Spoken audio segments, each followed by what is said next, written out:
芹菜是很多朋友都喜欢的美味，它不仅有爽口清香的口感，更有降压安神的功效。它的做法也是多种多样，炝芹菜、炒芹菜都是家常美味。今天大厨就用芹菜茎为您带来了美味的芹香牛肉丸，口感劲道的丸子混合着芹菜的清香味道，绝对让您爱不释口。大厨更用芹菜叶为您带来了具有农家风情的芹香煎饼，精彩内容不要错过。走进健康新时代，快乐生活吃出来。您现在正在收看的就是每天带给你好味道的健康新时代，我是大嘴。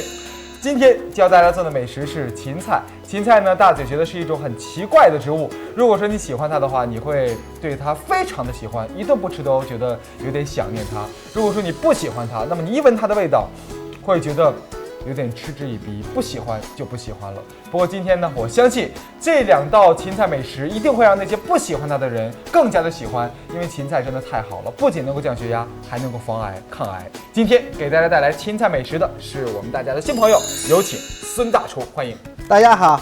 那么今天呢，全程给大家讲解很多养生知识的是我们大家非常熟悉的老朋友，我们的主治医师，我们的养生专家，应该算得上王静老师，欢迎。大家好。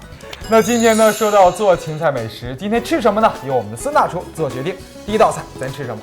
第一道菜给大家做一道这个芹香牛肉丸。芹香牛肉丸，那少不了得用牛肉和芹菜。对对对对。芹香牛肉丸嘛，那先提前透露一下，第二道菜是什么？第二道菜是那个芹香煎饼。芹香煎饼，对对对。哎呦，一道是饼，一道是丸子。对对对。我相信今天这个芹菜美食哈，肯定是错不了的。那再一道一道来，先来第一道，这芹香牛肉丸。制作芹香牛肉丸需要的原料是能强身健体的牛肉，爽口的芹菜茎。咱这个牛肉选的是牛的五花，还是说牛的哪个位置特别的位置？牛的一块就是说这个腱子肉。腱子肉，腱子肉，对，就是牛这个比较发达的这个大腿这个位置，它做起来比较筋道这些。腱子肉，然后那么我们首先这个把这个牛肉啊，的筋要去掉，去掉筋，那个筋膜是不是会影响牛肉的整个馅的口感？对对对，它的口感。所以说这个牛肉吧，提前把它搅成馅以后吧，把它这个摔成胶啊，最关键的是摔成胶。其实你看这个牛肉丸子哈，汕头做的是最好的。对对对。他们这边呢就讲究这个手上的劲儿哈。对对。如果说你打丸子的时候没下这个功夫的话，对对，出来这个丸子散塌软，不好吃，没有弹性，没有弹性，是不是？所以说咱在家里做丸子的时候，你也别偷懒，好好的摔一摔，这样才能出来好味道。因为今天主要是这个芹香牛肉丸，所以说这要把这个芹菜要切成粒。切成小粒，对，把它放与这个牛肉放在一起搅拌。那其实我觉得这道菜更像是什么？更像是就是家里做饺子馅儿这个过程。对，给它必须细一点，不然的话它可能会这个丸子特别糙。对。你看啊，大厨，等一下您先别切，我先看看这芹菜。有的时候，王健老师，你有没有一种感觉，就是说这个超市中这个芹菜啊，感觉长得都一样，但是你回到家里面呢，却发现有的味道就不好，有的味道口感上差别很大，有的很柴，都是筋，有的呢吃起来的时候跟水灵。那该怎么挑这个水灵一点的这个芹菜呢？水灵一点的芹菜吧，最好要看它就是说这个，就是说有几根组成。一般的芹菜吧，它就是说，如果是说嫩的芹菜吧，一般就是说这个6根以内。6根以内。对着这个外边一个，内边一个，里边的心。哎呦，就是你数这一颗芹菜有几根儿，6根就是刚刚好的。这个数目上还有讲究啊。对对，如果你8根以后吧，老把多了以后吧，它老把就很老。很老，哎呦。所以说吧，他们就是这个芹菜吧分类，就是说最嫩的里边是黄心，黄心吧可以凉拌，凉拌着吃。对。芹菜心儿，我们有时候就直接买芹菜心儿凉拌着吃。对。最外边那一个瓣吧，一般就是说。不能吃，它的根太老了，然后劈掉，不掉以后第二，紧接着它那个挨着那一个，一般就是炒着吃比较好。炒着吃，或者说咱这个做了一个馅儿，最好是用什么？最好就是说用中间那一部分。中间那部分。心太嫩了以后吧，穿完了吧，水，它的水分太大了，发水，它的口感不好。那好，那赶快给它切成这个细丁。对，细丁。这个细丁哈，就是做馅儿的过程了。对，是。其实说到这个芹菜，刚才大嘴也说，这个芹菜呢，常吃能够降血压，还能防癌抗癌。对。为什么这么说呀？那首先呢，这个芹菜它有一个我们都说有平肝降压的一个作用，那就是因为这个芹菜当中啊，它含有一种酸性物质，它可以扩张我们的血管，而起到一个降压的一个作用。那芹菜还有一个作用啊，是非常的神奇，就是有镇静安神的一个作用。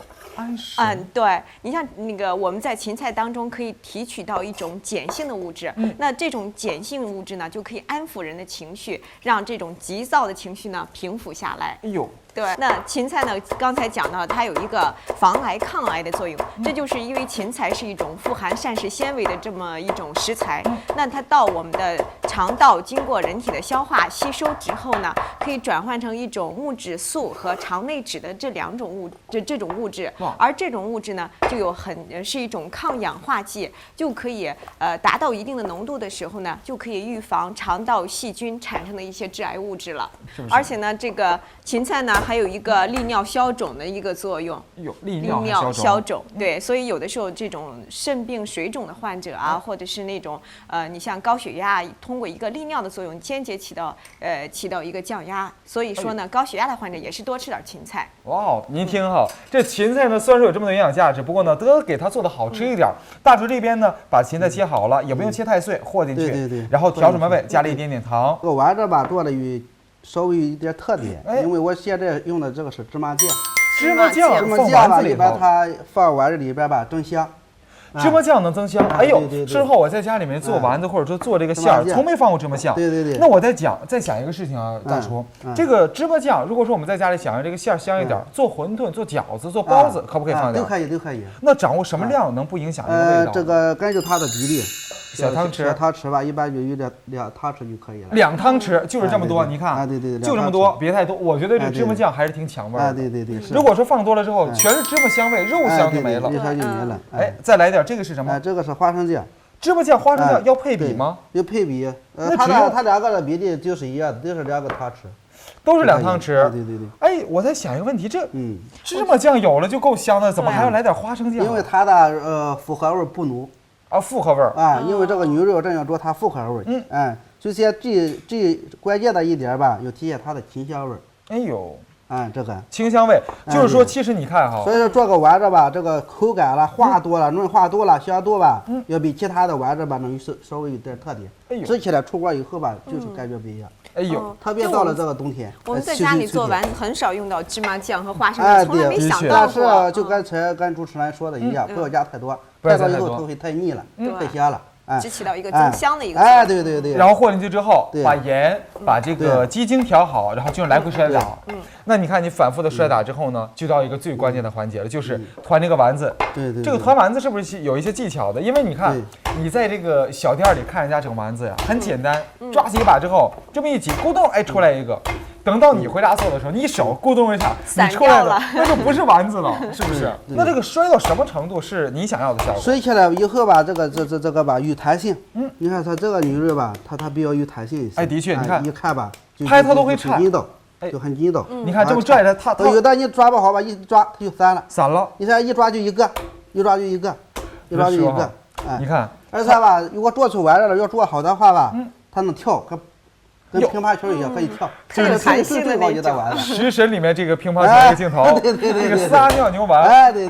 不过我觉得您在家里做的时候呢，也是煮出来之后，您在桌上也玩一玩，没准你的丸子也能变成这个效果。不过关键得摔好。这个馅基本就是差不多了。不过大厨这边呢，正在团这个丸子，我得跟大厨好好的学一学。大厨，您慢一点，咱慢慢的学一下这个，就是怎么团这个丸子，才能这么一挤就能出来一个完整的丸子。这个丸子首先吧，你剁肉馅的时候要剁的光滑一点，光滑一点以后吧，它这个出来以后吧不出肉，不出肉，然后就是抓起来一块肉，这么在手中这么来回再弹一弹，对，就这么挤，对，就这样挤。这个挤的时候，这个力度是用那种实的力度，还是说这么虚的这么挤一下就可以？就是掌握剁它这个食指与大拇指之间。哎呦，就这样，刮这样刮，你看，这样，这样刮，很光滑。就是从你看，大家要对这动作仔细的看啊，就是抓起了一块之后呢，让你这个大拇指从你食指的这个根部划过来，然后这个底下这个食指还有无名指还有小拇指呢是向上来这么挤，给个力度，然后就从这儿出来了。看完到食指跟中指吧得往上推，往上推是不是？这个大拇指它的光滑度这样。你看这个滑，这个3个推，然后经过食指这条纹路，啪出来一个丸子。对，这个就是咱在家里啊做牛肉丸最好的一个方式。这一个吧，做这个牛肉丸，不管做什么丸吧，一定不要开锅。不能开锅。一开锅以后吧，它就里边的这个口感啦，这个里边的这个肉的嫩度，就不好吃了。就是必须是冷水下锅。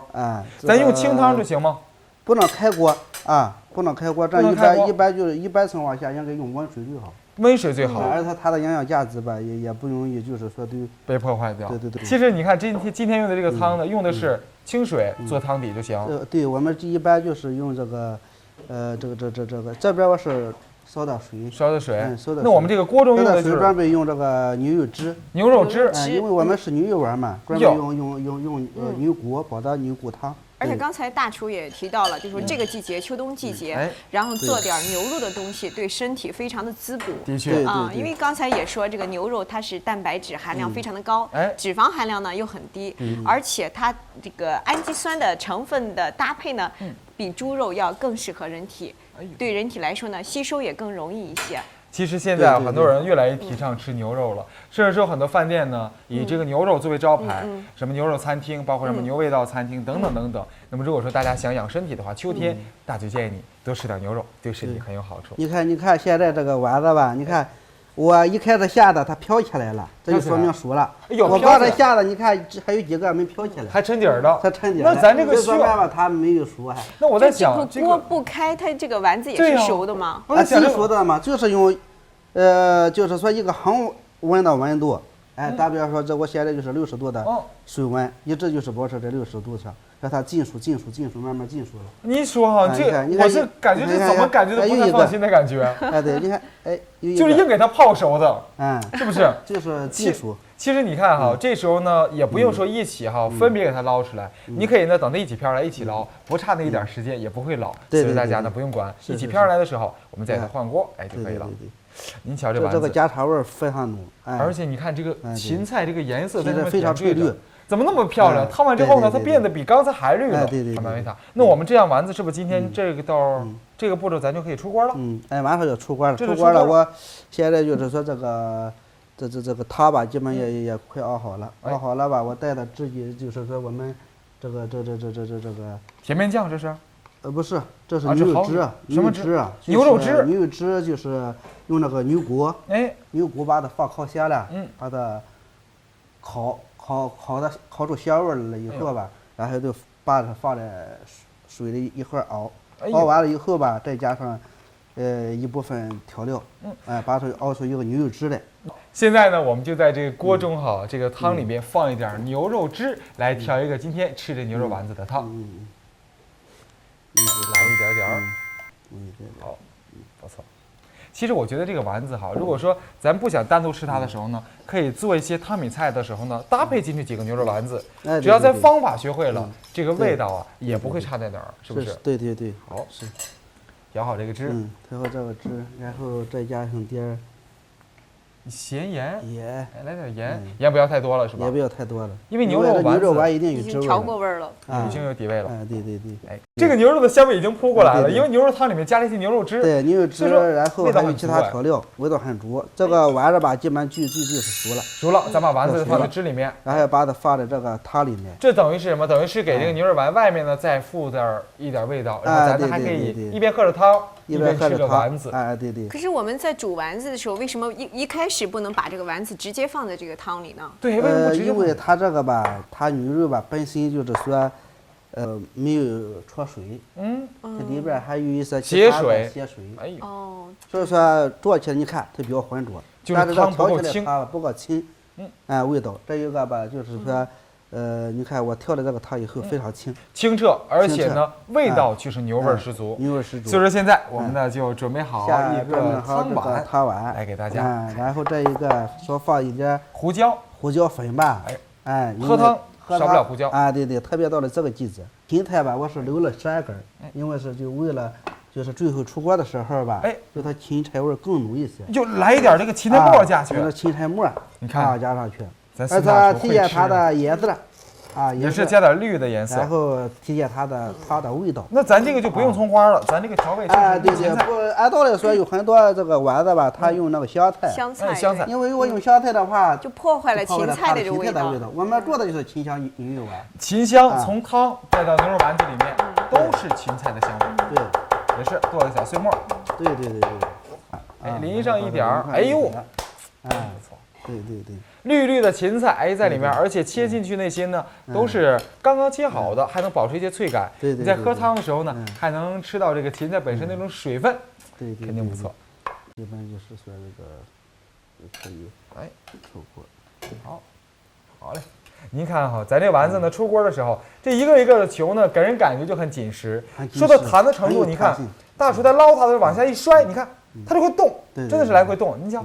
真的是在里面很活泼的感觉，正在证明里头这个劲儿上足了。所以说电视机前面的你想吃好吃的丸子，一定呢这个劲儿很重要。好了，把汤给它淋上，淋上这个汤。好，淋上汤，那咱就赶快尝一尝，温暖一下我们这个季节比较寒冷的这个身体，好不好？来一起。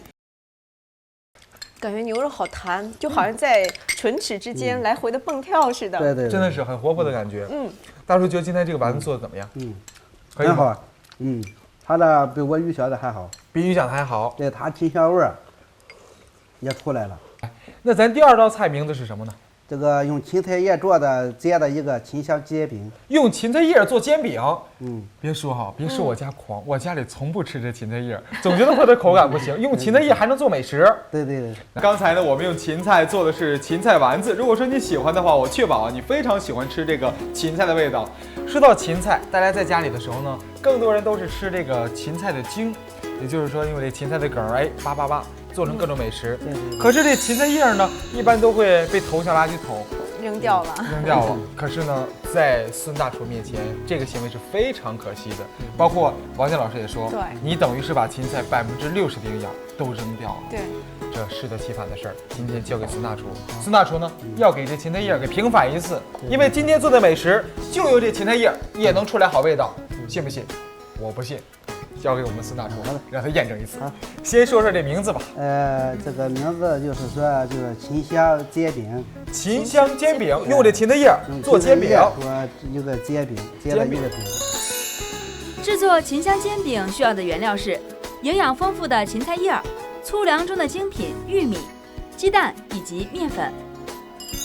那先把这芹菜叶先搓一下水。这芹菜叶本来就很软，咱干嘛要烫一下呢？因为这个芹菜叶吧，这个如果说不烫的话吧，吃起来发涩。发涩，不滑。所以要烫一下。而且吧，特别还有一个特点，发苦。又涩又苦。如果你就是我们大家对芹菜叶相对来说能苦一些，但是你们一烫吧，经过热水一烫，然后它那么比较滑，芹香味更浓，而且吧。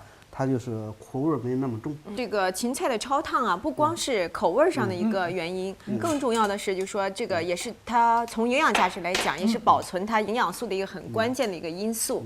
那你像我们在做芹菜的茎也好，叶也好呢，先进行一些焯烫，然后呢，在炒制的时候，这样就可以减少油脂入侵芹菜的时间，那么可以更多的保存芹菜的营养价值。那就是说吃芹菜咱一定得烫一次，对，焯烫一下最好了。对。那刚才老师也说，这芹菜叶怎么它的营养价值把它扔弃了，等于扔掉60%，这句话怎么讲？对啊，因为这个芹菜叶要比芹菜的茎，它的维生素 C 和胡萝卜素的含量还要高。所以说，你如果扔掉了芹菜的叶子，实际上你扔掉了更多的营养价值，就是维生素、胡萝卜素都扔掉了。对。哎呦，别说，但是我觉得更多人呢都不太喜欢这芹菜叶这味道，有点发苦。吃在嘴中的时候呢，还有点涩，可烫完之后就可以改变这种状况了。对，把这口味给改变掉了。哎呦，好，那咱赶快跟着我们的孙大厨一起学习这煎饼怎么做。我觉得这个芹菜叶算不算是这个粗纤维，就是含膳食纤维这个比较丰富的一种对，食材。膳食纤维特别丰富。然后再加上我们这粗粮，嗯，这个搭配是不是不错？对，是绝配。绝配。因为这个粗粮，你像今天我们用到的是玉米，因为它作为一种廉价的粗粮，曾经呢在我们中国也好，在西方的国家也好，它的餐桌上是一度受到排斥的。但是近年来呢，欧美国家是越来越流行吃玉米，越来越重视它，就是因为更多了发现玉米的一些新价值。那它对一些现代文明病，你像高血压啊、冠状动脉粥样硬化，还有一些像那个糖尿病，还有像癌症，那多吃些玉米呢，都有很好的一个防治的作用。哎，那好，那咱今天呢就搭配这个对癌症有很好防治作用的玉米和芹菜叶一起来做煎饼。这边把芹菜叶简单的斩一摘一下，要剁得很碎吗？不用太碎了，就是简单摘一小块就行。简单的摘一小块就行了。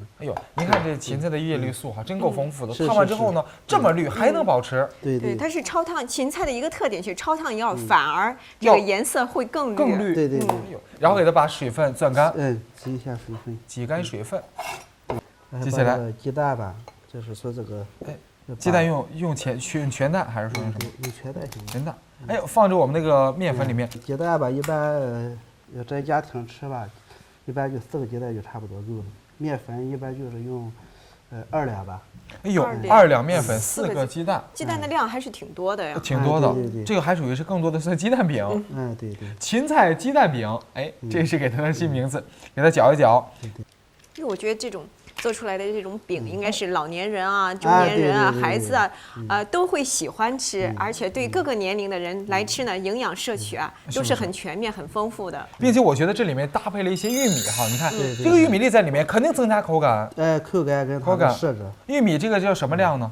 这个玉米量吧，一般就是说也是少量就可以，少量就行。太多的话，这个咬在嘴里的感觉就不像饼了。对。就有点像什么？像这个就是吃玉米粒儿的感觉了。好。给它和一和，这时候需要调味吗？对，调味，稍加一点这个盐就行了，盐不要加了，加一点点。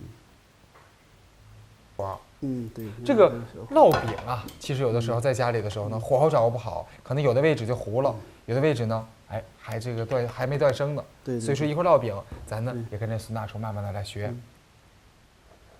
好，哎呦，就这么摊就可以，不用弄一个勺子。不用，这个就这个放进去。整个全饼。全饼。哇，我还以为是一勺一勺一个一个放，那这个饼可真是够大的，这是大饼，10人量芹菜大饼吗？哎呦，就是这么摊上。就这么把它摊上。可这么大饼会不会不容易烙在家里做它的时候，会不会一不小心，然后有些位置就是没熟，里面还是水当当的，或者是面嘟嘟的？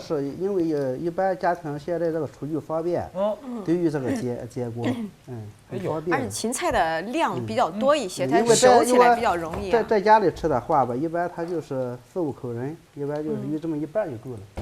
好，来我晃一晃它，让它受着均匀。要翻个怎么辨别什么时候应该翻个呢？基本上你看，基本上它就成个了。成个。基本上它就成个了。那怎么辨别？我们要不要翻一面？对。要翻。那什么时候？中间基本就是说，好一点的吧，就是接上疙瘩了，我们基本就可以。就是从中间这个位置开始已经熟了。因为它是从外，你看这个地方就从外面开始熟的。开始熟的嘛，因为它的水火力量它不一样。真是从外面开始熟的。这个外面这个位置已经稍微有点翻干了。翻了。哎呦喂，您瞧这饼咔一翻过来的时候呢，两面收得很均匀，然后呢就飘出来一点这个芹菜的清香味。我觉得这芹菜叶还是味儿很足的，是不是？哎呦，您瞧多灵活。这个翻饼是个技术活。在家里千万不要随意摸。在家里我建议大家，这怎么讲？没有那个金刚蒜，你别揽这瓷器活。您在家里用筷子给它翻过来，对，也挺好的。你这演砸了之后，前期这过程可都白费了。而且基本好了。而且呢，咱这个烙饼讲究的是口感，是不是？好。哎呀，这什么时候能证明它真正已经熟了呢？这个你看，是它的这个。很踏实了，很踏实，感觉就知道了。其实你看这个鸡蛋在里面还能看到有点蛋花对，是不是？对，有点微微变的那种焦黄的，有焦黄的，还有这点白的蛋清的感觉。我觉得咱们应该改一下刀，是不是？刀，改一下刀改一下，刀切的美丽一点，然后咱对再上桌。然后再改一下好刀，刀给它，咱要改成什么刀？改成小长条，长条行的，长条就可以。长条也行。这个菜给人感觉哈，有点农家风格。对。把这个一般桌盘吧，把这个放到这个两侧放在底部。哎呦，你看，一个一个小长条的饼，现在呢都摆在盘子上，真香啊！那好，那现在呢，我们的饼已经上桌了，来，一起先来，王健老师先来，哎呀谢谢了一起，对来，一起，哎呦，好热气腾腾的，好舒服的颜色哎，我觉得既有农家的味道，又有妈妈的味道。而且呢，这个芹菜叶经过这样一加工以后，你原来那种说的那种有点涩苦有点苦，一点儿都没有。对。而且这个鸡蛋能够增香，如果说没有这个鸡蛋在里面，这个饼会太素了，一点儿都不香的感觉。而恰巧有了这个鸡蛋之后呢，使这个本来是素饼的味道呢，加了一点这个香味。对。哎，我觉得哈，如果是这道饼里面再点缀一点什么虾仁啊，鱿鱼条啊，会更好吃。对，肯定会更好。对，海鲜煎饼，海鲜的秦香海鲜煎饼，秦香海鲜煎饼也可以。今天呢，说到了芹菜，我们的孙大厨特意给您带来2道跟芹菜有关的菜品，怎么样？说一下2道菜。我觉得就是我们充分了利用了芹菜的价值，我们芹菜茎做了一个牛肉，然后秋冬季节呢是用很滋补，那我们用芹菜叶做了一个饼，还搭配了这个粗粮玉米。粗粮细吃，充分的把这个芹菜的营养都吸收了。看来啊，今天这2道这个菜啊，深得王健老师的喜欢。如果说您也喜欢的话，在家里呢就不妨试一试。感谢孙大厨，谢谢，也要感谢王健老师，感谢你的收看，我们下期健康新时代不见不散喽。